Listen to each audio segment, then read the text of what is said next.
इन भ्रष्टाचारियों की जमात को यहाँ बैठाएंगे और बिहार की जनता स्वीकार करेगी?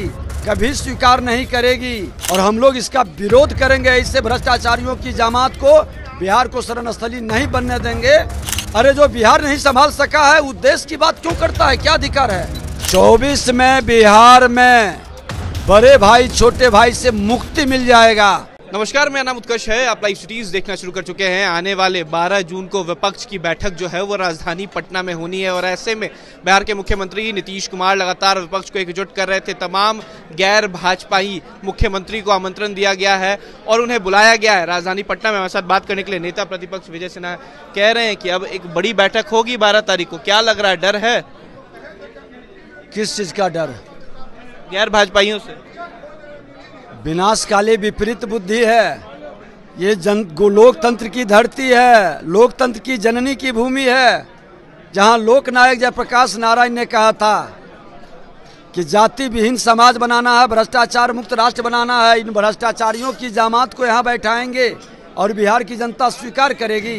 कभी स्वीकार नहीं करेगी और हम लोग इसका विरोध करेंगे। ऐसे भ्रष्टाचारियों की जमात को बिहार को शरणस्थली नहीं बनने देंगे। खुलकर इसका विरोध होगा। बिहार की जनता विरोध करेगी।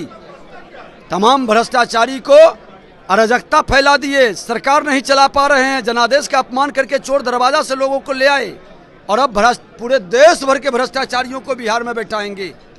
अरे जो बिहार नहीं संभाल सका है वो देश की बात क्यों करता है? क्या अधिकार है?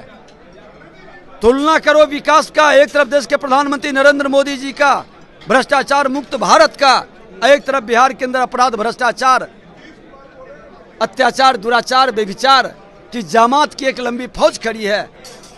इसकी तुलना होगी, इसकी चर्चा होगी और लोकतंत्र के धरती पर भ्रष्टाचारियों का शरणस्थली कतई नहीं बनने देंगे। आप कह रहे हैं, दूसरी तरफ तो विपक्ष जो है यानी कि महागठबंधन है वो कह रहा है कि 24 में बीजेपी को उखाड़ने की शुरुआत बिहार से ही होगी। अब 24 में बिहार में बड़े भाई छोटे भाई से मुक्ति मिल जाएगा।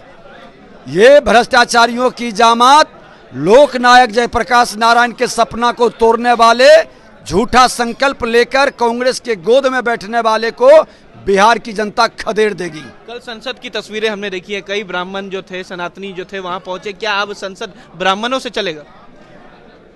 ये भारत के सांस्कृतिक विरासत का पुनर्जागरण का वर्ष है। स्वामी विवेकानंद जी कोई लीडर नहीं थे, एक संत थे और उन्होंने घोषणा किया था कि 21वीं सदी भारत का होगा, भारत विश्व गुरु बनेगा। वो 21वीं सदी का भारत, उभरता हुआ भारत का एक नया स्वरूप दिखाई पड़ा है और जिनको उसमें शर्म महसूस होता है वह जयचंदों की जमात के लोग होंगे, जो राष्ट्र को गुलाम बनाने की मानसिकता रखते हैं, जो भारत की स्वतंत्रता अमृतकाल वेला में गर्व महसूस करता है। उसको वह दृश्य उभरते हुए भारत की तस्वीर नजर आ रहा है। राजद तो कोई और तस्वीर लगा रहा है, कब्र का तस्वीर, और वो तस्वीर साझा कर रहा है कि नए संसद तो ऐसा है। जाके रही भावना जैसी प्रभु मूरत इन देखी तैसी। जिसके मन में जो भाव रहता है भगवान उसी रूप में दिखाई पड़ते हैं। वह ताबूत के निकट चले गए हैं, वो अपने संस्कार को छोड़ के ताबूत के निकट चले गए हैं, इसलिए उनको ताबूत नजर आ रहा है। लेकिन किसी को वो त्रिकोण नजर आ रहा है, किसी को त्रिदेव नजर आ रहा है, किसी को ब्रह्मा विष्णु महेश नजर आ रहा है।